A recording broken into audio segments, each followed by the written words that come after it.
ውድ የውበት ከቤቱ ቤተሰቦች እንዴት ናችሁ? ዛሬ በጣም ቆንጆ የሆነ የጸጉር መንከባከቢያ ቅባት ይዤላችሁ መጥቻለሁ። ጸጉራችሁ እየተበጣጠሰ እየተደቃቀለ እንደዚሁም እየሳሳ ካስቸግሯችሁ ከሆነ ይሄ ቅባት ለእናንተ ነው። በጣም በሚገርም ሁኔታ በቀላል መንገድ በቤታችን አዘጋጅተን ጸጉራችንን ከመርገፍና ከመነቃቀል ማዳን እንችላለን። የሚያስፈልግን ግብአቶች ጓዳችን ካሉት ከሮዝመሪ፣ ከአብሽ እንደዚሁም ጥቁር አዝሙድና ቅርንፉድ እነዚህን በመጠቀም በጣም ቀላልና ጤናማ የሆነ ከኬሚካል ነጻ ቅባቶችን እናዘጋጃለን ማለት ነው። እነዚህን ያዘጋጀናቸውን ውህዶች አራቱንም አንድ ጋር አድርጌ እፈጫቸዋለሁ። እነዚህ ሮዝመሪ በጣም የጸጉርን መነቃቀል መሰባበር ከሚያድኑ የቤት ውስጥ ግብአቶች መካከል አንዱ ነው። ሮዝመሪ ልክ የጸጉር መነቃቀልን መርገፍን ከሚያድኑ መድኃኒቶች መካከል እኩል የሆነ ጥቅም አለው እና ይሄን ሮዝመሪ ሁልጊዜ በምንሰራቸው ግብአቶች ላይ በቅባቶችም ይሁን በውህዶች በምንቀባቸው ውህዶች ላይ አድርገን መጠቀም ይኖርብናል ማለት ነው።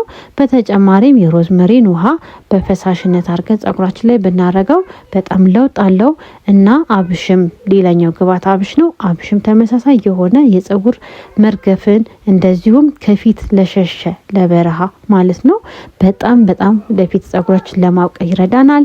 እና አሁን አሰራሩን ለመናገር ያህል ውሃ ቀጥታ ትጥዱና ቀጥታ ቅባታችሁን እሳት ላይ ከመጣድ ውሃ ትጣዳላችሁ። ከስር ጨርቅ አርገን ቅድም አንድ ላይ አርገን የፈጨናቸውን አራቱን ተፈጥሯዊ የቤት ውስጥ ግብአቶች እንጨምርና ቀስ ያለን እናማስለዋለን ማለት ነው።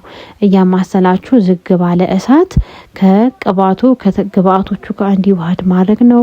ይሄኛው መንገድ በጣም ቀላል ነው። በብዙ መንገድ ቅባታችንን ማዘጋጀት እንችላለን።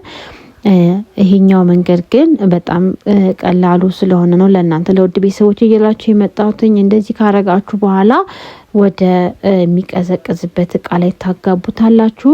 ይህንን ካረጋችሁ በኋላ ቢያንስ ለአንድ ቀን ከቻላችሁ ለሳምንት ቢቀመጥ ቆንጆ የሆነ ውጤት ነው የምታገኙበት። ጸጉራችሁ ይህ ከመነቃቀል ከመረገፍ በጣም ነው የሚያድነው። ደጋግማችሁ ተቀቡ።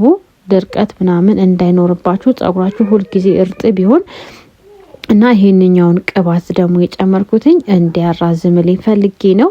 እናንተም እንደዚህ አርጋችሁ መጠቀም ትችላላችሁ ማለት ነው። ለህፃናትም መጠቀም ትችላላችሁ። ይሄ ቅባት ለህፃንም ለአዋቂም ይሆናል። ነገር ግን ከህፃናት ከመጠቀማችሁ በፊት ሁሉ ጊዜ ቼክ ማድረግ አለባችሁ አለርጂ እንዳይፈጥርባቸው ማለት ነው። ይሄንን ካድርጋችሁ መጠቀም ትችላላችሁ ቤተሰቦቼ።